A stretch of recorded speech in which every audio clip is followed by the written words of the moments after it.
Hello, welcome to the case presentation. A 74 years old male on his post-operative day 4 posted for laparoscopic common bile duct exploration due to probable anastomosis leak. The patient had the presenting complaint, pain in abdomen from last 2 days post-surgery, vomiting 2 to 3 episodes, and patient complained of bloating and fullness of abdomen, that is abdominal distension from last 1 day. Coming on history of presenting illness, patient was operated for CBD stone 4 days back. Patient complained of pain in abdomen since last 2 days, dull aching in nature, non-radiating, continuously present throughout the day, associated with loss of appetite and nausea. Patient complained of 2 to 3 episodes of vomiting, which was bilious in nature, non-foul smelling, non-blood stain and non-projectile. Patient complained of nausea and abdominal fullness since last 8 hours. Coming on the past history of patient. Medical history. Patient gave history of bronchial asthma since last 20 years on regular treatment. No triggering factors, no known triggering factors. Patient takes inhaler twice a day.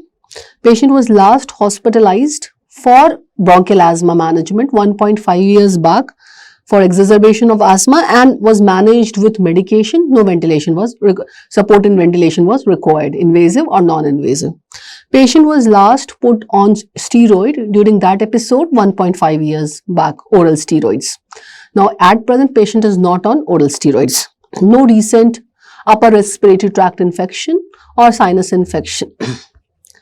Surgical history.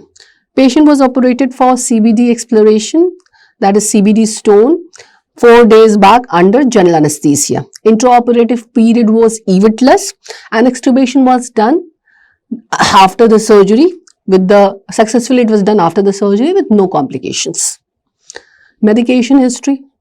Patient is on Foracort 400 milligram Rotaler, which the patient takes almost twice every day. So patient is on Foracort, which is from Terol. I'll talk about. Allergy history. No history of allergy, no known allergy. Family history, nothing significant. Personal history, patient is non-smoker, non-alcoholic, normal sleep and appetite, and no known allergy. So, this patient is a patient with a known bronchial asthma, posted for CBD exploration. He is on post-op day 4 after he was operated for CBD stone. So, patient is a known asthmatic. So, what are the questions which would be asked related to asthma in history? First question which can be asked, what is asthma? What is asthma? So, asthma is a obstructive lung disease. It's a chronic lung disease which is characterized by inflammation and narrowing of the airways. So, airway inflammation, narrowing of the airways, there may be an inciting factor or may not be a known inciting factor. And this would result in reversible airflow obstruction. So, how do we define asthma? It's a chronic lung disease which is characterized by inflammation and narrowing of airways, resulting in reversible airflow obstruction. So, what is the classic sign of asthma? Classic sign of asthma, 3 important things we need to look in the history if a patient has an active asthma. One is patient should have intermittent dyspnea, cough and wheezing present. Okay, but these are non-specific clinical features and may be present in many of the lung diseases. So, how is the diagnosis of asthma established in any patient? Well, diagnosis of asthma requires some investigation. So, how do we make a definitive diagnosis of asthma?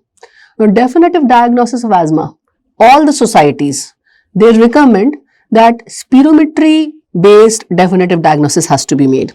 So, the definitive diagnosis of asthma requires history or presence of respiratory symptoms consistent with asthma, the symptoms which I talked about, that is dyspnea, intermittent dyspnea, cough and wheezing, combined with demonstration of variable expiratory airflow obstruction or hyperresponsiveness. So, there would be investigations which has to prove that patient has a variable expiratory airflow obstruction or has hyperresponsiveness to some inciting factors. So that's how the asthma diagnosis has to be established. So what is the role of, the next question which the examiner immediately can ask, what is the role of spirometry? How would you establish this variable expiratory airflow obstruction? So role of spirometry in diagnosing asthma. Now spirometry, the guidelines recommends that spirometry is very important. I mean, it is must for diagnosis of asthma and also for monitoring the treatment of ongoing treatment of asthma. So it is important to diagnose and monitor asthma, as demonstration of reversible airflow limitation is key component in diagnosis of asthma. And how the reversible airflow obstruction would be detected? By spirometry. So what are the important parameters to look in spirometry for asthma? Now asthma, which is obstructive lung disease, which results in airway hyperresponsiveness, which causes expiratory airflow obstruction. Three important parameters we have to look in the spirometry. Number one, we have to look for the forced vital capacity of the patient. That is forced vital capacity, which is, what is forced vital capacity? It can be asked, which is total volume of total expired volume, total volume of air exhaled, right? So forced vital capacity. Then your forced expiratory volume in 1 second, FEV1, that is forced expiratory volume in 1 first second, and the ratio of FEV1 and FVC. So three important things we have to look in the spirometry: forced vital capacity, FEV1 and FEV1 by FVC. In asthma, now FVC would decrease, FEV1 would decrease, and the ratio would also decrease. The most sensitive thing to diagnose asthma is this ratio, FEV1 by FVC. This is most affected. Now forced vital capacity is definitely affected in asthma, but FEV1 is more affected compared to the forced vital capacity. FEV1 is more affected. In interstitial lung disease, the forced vital capacity decreases, FEV1 decreases, and FEV1 by FVC ratio does not change. But in obstructive lung disease, mostly asthma or COPD, the FEV1 by FVC, the ratio also decreases. So this ratio is most diagnostic of asthma. Okay. Now, so FEV1 by FVC ratio should be less than the lower limit of normal, and it is most sensitive. You have to remember, it is most sensitive. Now, airflow obstruction limitation from asthma, usually it is reversible on giving bronchodilator. So most diagnostic would be that if like FEV1 and FVC both decreases in asthma and COPD, so how would we differentiate asthma and COPD? So I'll talk about it also. The differential diagnosis, how do we differentiate between asthma and COPD? But one very important diagnostic proof that the patient has asthma is reversibility with bronchodilator. If we give patient a bronchodilator treatment and there is improvement in FEV1 and FVC by more than 10%, now this is very much diagnostic of asthma. Okay, so the recommended criteria in adult for significant response to bronchodilator are that FEV1 and FVC should increase by 10% of their predicted value. So this is very diagnostic of asthma. Now, number of time patient having mild asthma or patient having not at present obstruction caused by the asthma, mild asthma or asthma not showing airflow obstruction, how we can make diagnosis in those patients? If let's say we are suspecting asthma in them, there are a few more tests which we can do, which are not routinely performed but can be done in special circumstances. So the examiner can ask, what is bronchoprovocation test? So we discussed in asthma, what is the key for diagnosis of asthma? The key for diagnosis of asthma is demonstration of variable expiratory airflow obstruction and hyper responsiveness to certain things. So, bronchoprovocation test. In this, we give a bronchoprovocation challenge. Patient with mild or no airflow obstruction may not show reversal after bronchodilator administration. So they do not show any improvement of bronchodilator administration, but we are suspecting that patient has most probable asthma. Then in such case, we can challenge the patient with some allergen like inhaled methacholine or some other modalities. Most commonly inhaled methacholine is used, and we demonstrate a reversible airflow obstruction, right? So how do we conduct the test? The patient is given inhaled methacholine, and then with the help of bronchodilator, the bronchoconstriction, the bronchodilation is observed. If it is a reversible bronchodilation after a challenging agent, then definitely the chances of asthma diagnosis is increased. Now, there are some more tests which can be performed, which is not routinely done, but can be very diagnostic of asthma, is fraction of exhaled nitric oxide. So, examiner can ask, what is the role of fraction of exhaled nitric oxide in diagnosis of asthma? Now, this test is not routinely performed. The FeNO, that is fraction of exhaled nitric oxide, this is not routinely performed. It is only performed in certain circumstances. So, patient with airway inflammation due to asthma should have high level of nitric oxide in their exhaled breath. So, high level of nitric oxide, a inflammatory mediator in their exhaled breath. Now, it is expressed as fraction of exhaled nitric oxide or FeNO. Now, this would typically return normal after treatment with glucocorticosteroids. So, they will respond to steroids. These inflammatory mediators are typically more in patient with asthma, and if we give the corticoids treatment to the patient, the level of FeNO would decrease in the exhaled air. Now, what is the recommendation? Now, various recommendations, various society, but more or less they have the same recommendation. So, I am quoting one recommendations which you can quote to the person who has asked. The Asthma Management Guideline for National Asthma Education and Prevention Program, which is a US based guideline. This advises that FeNO should only be used as a part of ongoing monitoring and management strategy. So, it is not very useful for diagnosis. For diagnosis, patient having suspected asthma, we do the spirometry. So, how do we diagnose? Suspected asthma, we do spirometry, right?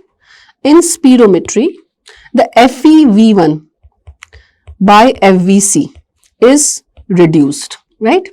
This is reduced.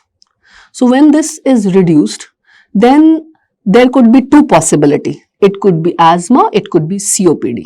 So, how do I distinguish? Now, there are a number of clinical parameters. Apart from that, if I just discuss the diagnostic criteria, then I would, in a patient with FEV1, FVC, I would give them bronchodilator therapy. Bronchodilator therapy. If I give bronchodilator therapy and the improvement is more than 10%, so more than 10% improvement in the FEV1 or FVC, then it is most likely diagnostic of asthma. If this is not so, after bronchodilator therapy, but it's a suspected asthma, then we can go for bronchoprovocation test. We can put the patient to inhaled methacholine, and then we see the reversibility with a bronchodilator. So, we can go for bronchoprovocation test. This could be enough, these tests could be enough to diagnose and establish asthma in a patient. Now, FeNO is only used to monitor the ongoing therapy. Patient with moderate to severe asthma, the steroids are regularly given, and the response to the steroid can be measured by measuring the exhaled nitric oxide, right? Okay. Then, then there are some bedside tests also which can be done to suspect asthma. and which can also be used for monitoring the ongoing asthma treatment in a patient. This bedside investigation is used by the patient at home also or in wards also. So what is this peak expiratory flow? Peak expiratory flow rate. Okay, what is this peak expiratory flow rate? Now, peak expiratory flow rate is measured during maximal forceful rapid exhalation immediately after maximal inhalation. So, maximal forceful rapid exhalation immediately after the maximal inspiration. So, we take a deep maximal inspiratory breath and forceful expiration through a handheld peak expiratory flow rate calculator. So, it's a small portable device which is used. The peak expiratory flow measurement is mostly done to monitor treatment of patient with known asthma to assess the role of particular occupational exposure or trigger. So, patient with known asthma, this is used for many purposes like managing the ongoing treatment, diagnosing the exacerbation, let's say diagnosing a triggering factor in the patient, right? So, it is not a primary tool for diagnosis of asthma. And the other important thing is, this is operator dependent. So, it may not be that sensitive as your spirometry, right? This may not be as sensitive as spirometry. Okay. So, I said obstructive lung disease. Asthma comes in obstructive lung disease, chronic obstructive lung disease. Two most important component of chronic obstructive lung disease, asthma and COPD. So, what are the determining factors to determine whether the patient has diagnosis of asthma or COPD? So, right from age. So, bronchial asthma is diagnosed if the presenting respiratory symptoms is at younger age, less than 45, and in patients, and patient will have a known family history of asthma in most of the cases. So, history of asthma in family or history of allergy or atopy in family is frequently given by the patient. Whereas COPD is more of a late age diagnosis, more than 45 years, and it is more commonly seen in smokers who are long-term smokers, right? Okay, then symptoms. Symptoms, both the condition is mostly same, but asthma has a characteristic normal period in between the exacerbations, right?